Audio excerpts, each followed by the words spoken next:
Bien, bonjour à toutes et à tous. Merci de votre présence.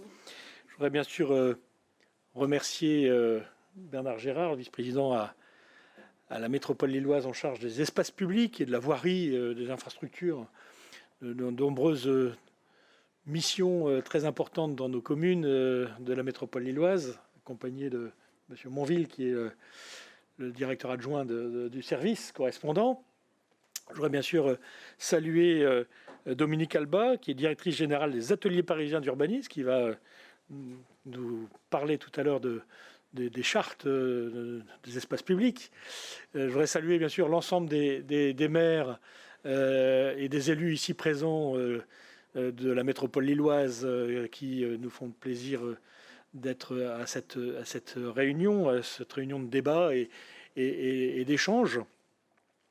Vous le savez, l'agence de l'urbanisme de l'île métropole, le développement et l'urbanisme de l'île métropole fait régulièrement des rencontres, des ateliers d'échange, de travail sur un certain nombre de sujets.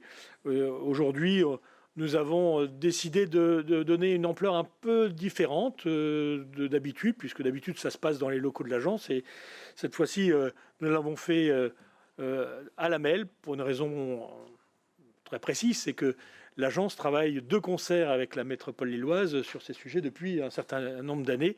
Il nous paraissait important de venir échanger avec vous dans une salle plus importante, plus grande. D'ailleurs, on le voit avec le nombre de participants, mais également pour démontrer, si besoin en est, le travail de collaboration permanent entre la métropole lilloise et l'agence.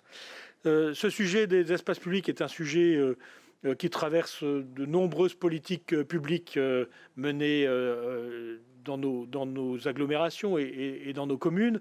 D'abord parce que, bien évidemment, tous les habitants traversent l'espace public, et donc ça concerne tous les habitants, mais ça concerne aussi beaucoup de politiques publiques qui sont impactées par les espaces publics et j'allais dire, les lieux de vie de nos habitants. C'est aussi un sujet d'actualité. On nous a vu qu'avec la période de la crise sanitaire que nous avons vécue, que l'espace public était un point extrêmement important pour le vivre ensemble, pour peut-être un peu décompresser lors de cette crise. Et lorsque l'espace public était mal défini, mal positionné, eh bien, on pouvait avoir un certain nombre de problèmes humains dans nos quartiers. Et j'ai vu d'ailleurs que récemment, il y a eu une étude qui a démontré que pendant la crise du Covid, le stress et la difficulté, j'allais dire, psychologique des publics était beaucoup plus importante. Donc cette réunion est organisée avec la métropole lilloise. La MEL et l'agence ont travaillé déjà sur une charte, la première charte des espaces publics en 2007, et elle a été complétée par les cahiers de l'atelier des espaces publics en 2016. C'était déjà un travail commun, et il était important de l'organiser avec la MEL, qui vous présentera un certain nombre d'éléments par la bouche de Bernard Gérard, son vice-président. Et puis après, il y aura un temps d'échange spécifiquement dédié aux acteurs participant à la fabrication d'espaces publics, que je salue également, parce qu'il n'y a pas que des élus ici dans la salle, il y a aussi un certain nombre d'acteurs de l'espace public dans cette salle.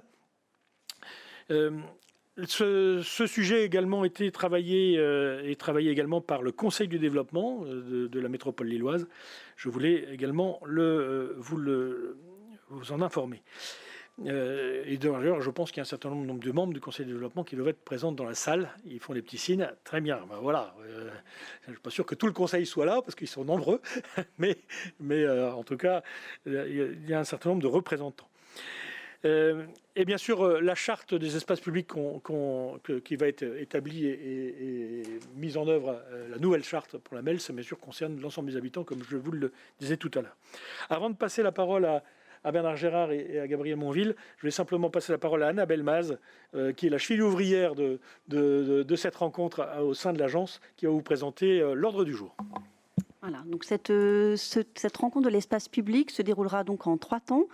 Donc un premier temps avec la présentation du projet de charte de l'espace public métropolitain fait par monsieur, à deux voix par monsieur Bernard Gérard et Gabriel Monville. Un deuxième temps, on fera un focus sur la métropole parisienne avec Dominique Alba, de l'espace public de la mobilité à l'espace public multiservice. Et ensuite, nous aurons un troisième temps où nous pourrons échanger et puis avoir un débat sur l'ensemble de ces sujets liés à l'espace public. Je vous passe donc la parole, monsieur Gérard. Bien, peut-être que je peux l'enlever pour parler. Bien, merci beaucoup. Merci à vous d'être si nombreux. Je remercie beaucoup Francis Vercamer en sa qualité de président d'Adulbe et puis monsieur de Coupigny et toutes les personnes qui travaillent avec lui à ses côtés parce que l'Adulbe, c'est vraiment un lieu ressource formidable pour nous et les études qui nous sont faites et présentées sont toujours d'une très grande richesse. Je remercie bien sûr aussi Madame Alba de sa présence et de tout ce qu'elle va nous expliquer, nous exposer dans quelques instants. Alors d'abord une petite présentation avec Gabriel Monville, qui a été préparée avec Gabriel Monville et puis Monsieur Delettrey, que je remercie beaucoup également. Oui, alors la MEL, bien sûr, tout le monde le sait, c'est 95 communes, mais c'est surtout 3800 km de voirie auxquels on ajoute les trottoirs. Et puis parmi les jolis cadeaux qui nous ont été faits par le département, on a pu porter maintenant les ouvrages d'art à 650 ouvrages d'art à gérer dans la MEL. C'est beaucoup. C'est encore tout un ensemble d'autres points, que ce soit les arrêts de tram, les stations de métro et autres. Mais c'est d'abord 3800 km de voirie. Avec la volonté, bien sûr, de réaliser à la fois de grands et beaux projets d'espace public, mais aussi, dans la mesure du possible, d'avoir un nouveau regard et de profiter au mieux des travaux qu'on réalise, à chaque fois qu'on les réalise, pour se poser un certain nombre de questions et de voir comment on peut améliorer le quotidien. Vous le voyez d'ailleurs dans toutes nos délibérations. À chaque fois, on a des grilles de lecture maintenant et on réfléchit. À chaque fois, on ne fait plus les voiries, comme j'allais dire, on les faisait par le passé, et ce n'est pas du tout une critique à l'égard de nos prédécesseurs, mais comment on peut élargir les trottoirs, comment on peut améliorer le confort, comment on peut végétaliser, comment on peut créer des aménagements cyclables plus performants et comment on peut apaiser la circulation routière. Ce sont tous ces items. Chaque fois qu'on regarde un dossier, maintenant, on le regarde de cette manière. Alors bien sûr, tous les espaces publics ne sont pas soumis aux mêmes attentes de la part de nos concitoyens. Bien sûr, par exemple, à proximité des arrêts de transport collectif lourd ou en centre-ville, notre attention doit sans aucun doute être un peu plus soutenue encore envers les piétons ou les personnes à mobilité réduite. Et c'est difficile, voire bien sûr impossible, de définir des standards d'aménagement qui soient uniformément applicables sur tout le territoire. Chaque dossier est une nouvelle découverte, chaque dossier a quelque chose de spécifique et ce n'est pas clairement l'objectif de la charte de faire quelque chose qui soit uniforme sur tout le territoire, mais de donner des grilles de lecture qui nous permettent de travailler avec une meilleure cohérence. Alors on peut sans doute définir les enjeux incontournables auxquels un espace public de qualité répond au travers de plusieurs enjeux. D'abord celui de la mobilité, bien sûr, et de l'accessibilité, avec l'objectif d'une mobilité bas carbone, la marche à pied, le vélo. Alors on a des copiles absolument passionnants et je ne sais pas si tout le monde en est rendu destinataire, mais on a encore fait une rencontre la fois dernière récemment sur la marche à pied. Moi, j'ai trouvé ça extraordinaire, absolument passionnant. C'est un bel enjeu, il faut que chacun s'en saisisse parce qu'on oublie de mieux préciser à nos collègues et à nos concitoyens que parfois, s'ils réfléchissaient 30 secondes en prenant leur courage à deux mains et faisant un peu de marche à pied, se rendaient compte qu'ils ne mettraient pas plus de temps pour faire ces minuscules parcours qu'on effectue en prenant nos véhicules. Après, le deuxième enjeu, c'est le cadre de vie quotidien. Un espace public qui participe à un cadre de vie agréable. J'ai tout écouté Francis qui nous parlait du Covid. C'est vrai que les gens ont redécouvert les espaces publics. On a coutume de dire, selon une formule difficile et triste, c'est que quand on n'a plus rien, on est à la rue. Et dans le fond, quand on est à la rue, l'espace public, c'est la seule chose qui nous reste. Et donc, on doit y apporter un soin particulier, un regard particulier, parce que c'est là où s'exprime beaucoup de solidarité encore. Et c'est notre devoir de savoir le traiter de manière intelligente. Et puis aussi, la cohésion métropolitaine et le vivre ensemble, c'est créer un espace public qui permette de se croiser, de se rencontrer, de se réunir parfois. Tout ça, ce sont les jolis enjeux qui nous animent aujourd'hui et qui doivent répondre à un objectif qui est important, c'est celui de l'attractivité du territoire. C'est-à-dire avoir un espace public qui soit suffisamment beau pour participer à donner une belle image du territoire de la métropole. Ce souci de l'esthétique ne nous est bien sûr pas étranger et nos collègues, à chaque fois qu'ils viennent nous voir, nous parlent bien sûr de tous ces enjeux-là qu'ils font combiner et faire entrer dans nos budgets. Alors, un petit retour en arrière. Francis vous en a parlé tout à l'heure également. Bien sûr qu'on ne part pas de rien, puisque la MEL dispose d'une charte de l'espace public qui a été établie en 2007, qui a été rééditée en 2013 et qui a été complétée par des cahiers complémentaires en 2016. Mais depuis 2007 et 2013, la donne, elle a changé incontestablement. Les attentes de nos concitoyens, elles ont considérablement évolué.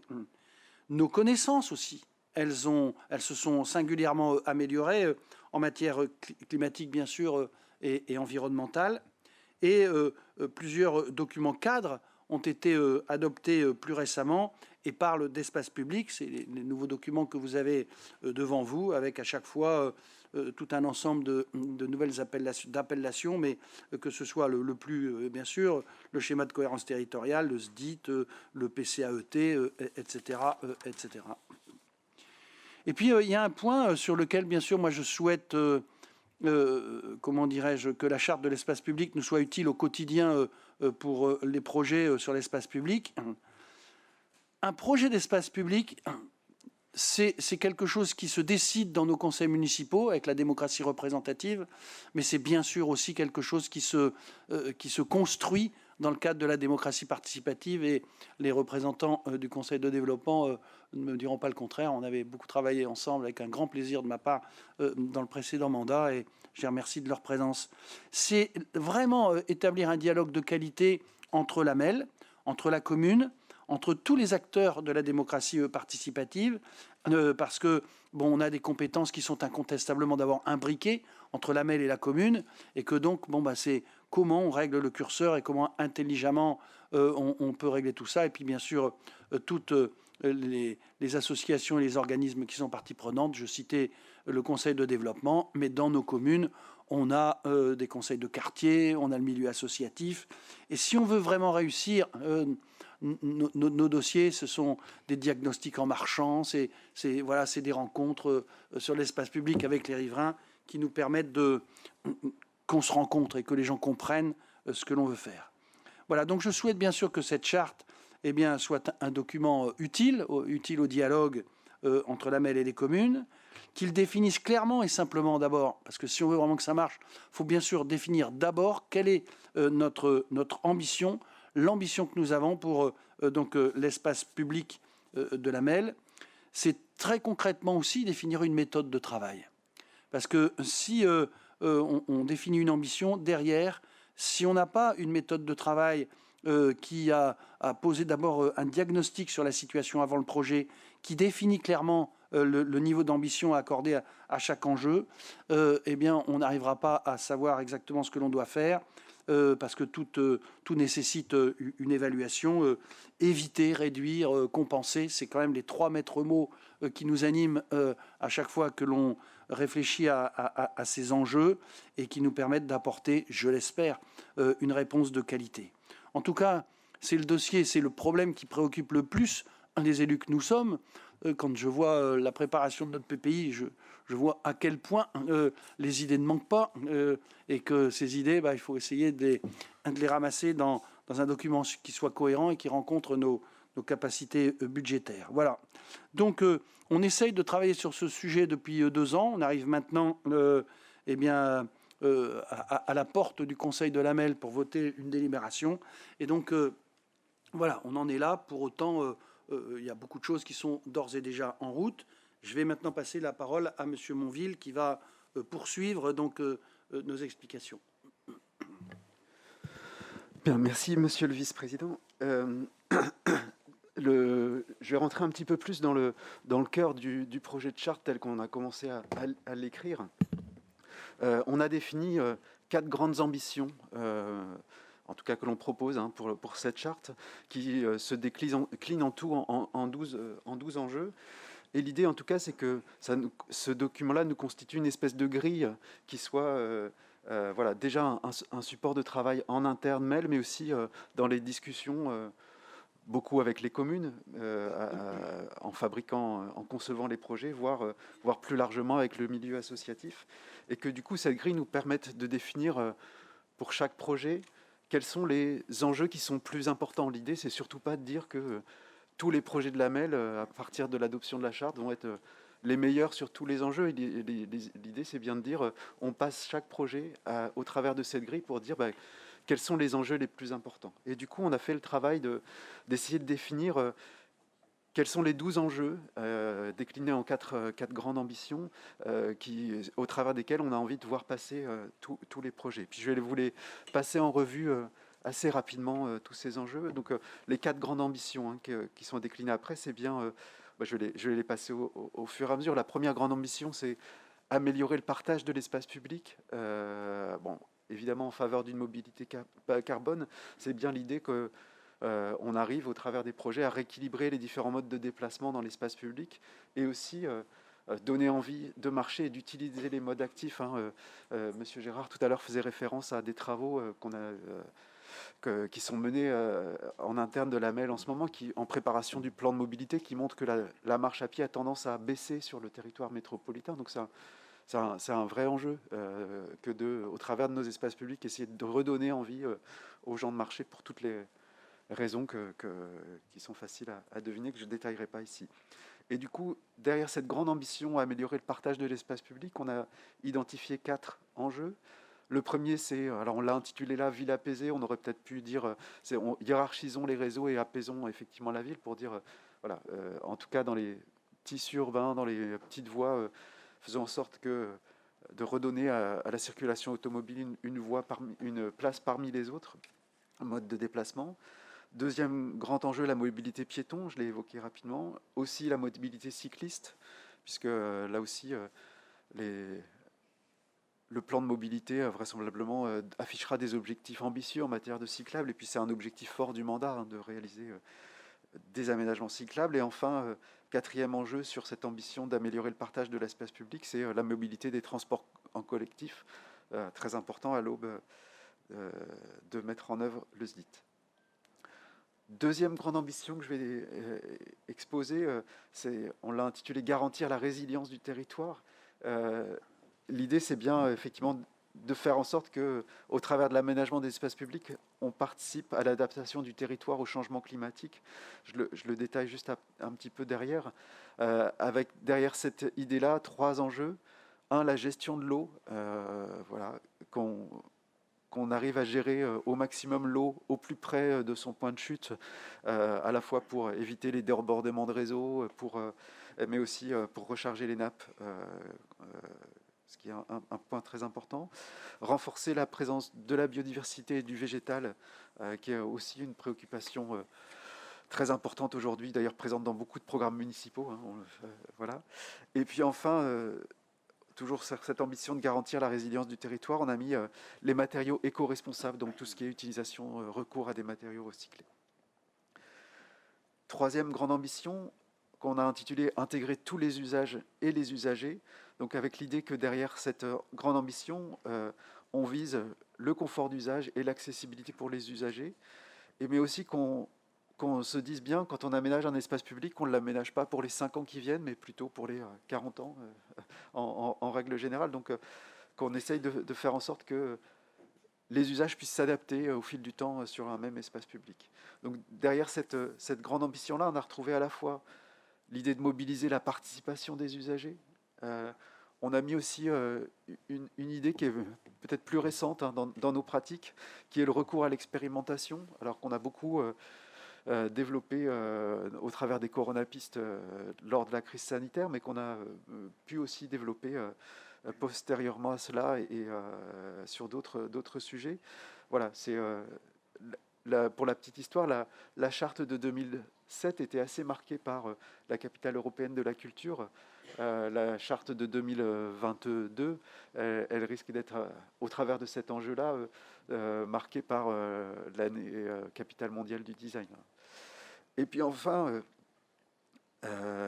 dernier enjeu, prendre en compte tous les âges de la vie, mais aussi les PMR. On parle beaucoup de l'accessibilité universelle. Voilà le troisième enjeu autour de cette ambition. Et puis, la quatrième et dernière grande ambition, c'est concevoir des espaces publics qui soient adaptés à leur environnement. En tout cas, l'idée, comme le disait tout à l'heure Bernard Gérard, c'est surtout pas de dire les standards métropolitains, ce sera toujours telle bordure, tel matériau. C'est bien au contraire de se dire on adapte à chaque fois au contexte dans lequel on s'inscrit. Voilà. Et du coup, on l'a décliné en deux enjeux. C'est à la fois quand même quelques points communs, essayer d'atteindre une certaine sobriété, lisibilité des aménagements. On sait que voilà, trop d'accessoires, trop d'équipements parfois nuit à la fois à l'usage, à la compréhension, puis même à l'esthétique des espaces publics. Et puis un autre enjeu sur la qualité des matériaux, avec l'idée effectivement qu'on trouve à chaque contexte le matériau adapté. Voilà, même si on a mis une photo de pierre naturelle, ne retenez pas qu'on mettra des pierres naturelles dans tous les projets d'espace public, ou alors on en fera 50 fois moins, mais je pense que ce n'est pas le propos. Pour presque conclure mon propos, la charte, on a l'ambition que ce soit un document qui soit vivant, qui soit utilisé, comme je l'ai dit, en interne des services de la MEL, mais aussi dans les dialogues dans les discussions avec la commune, pour à la fois effectivement pouvoir se dire au début de concevoir un projet d'espace public, qu'on puisse se dire bien quels sont nos enjeux prioritaires parmi les 12 que j'ai évoqués, et puis aussi comment est-ce qu'on va réussir à la fin, parmi les différentes options qui peuvent être envisagées quand on conçoit un projet, quel est celui qui répond le mieux à nos différents enjeux prioritaires. Il est évident que aux abords d'une école en plein centre-ville, on va avoir peut-être plus d'attention, alors je dis au hasard, sans viser de commune particulière, mais on va avoir peut-être plus vouloir faire attention aux mamans en poussette, peut-être à l'espace d'attente devant l'école. Par contre, dans un tout autre contexte, on aura des enjeux qui seront un peu différents.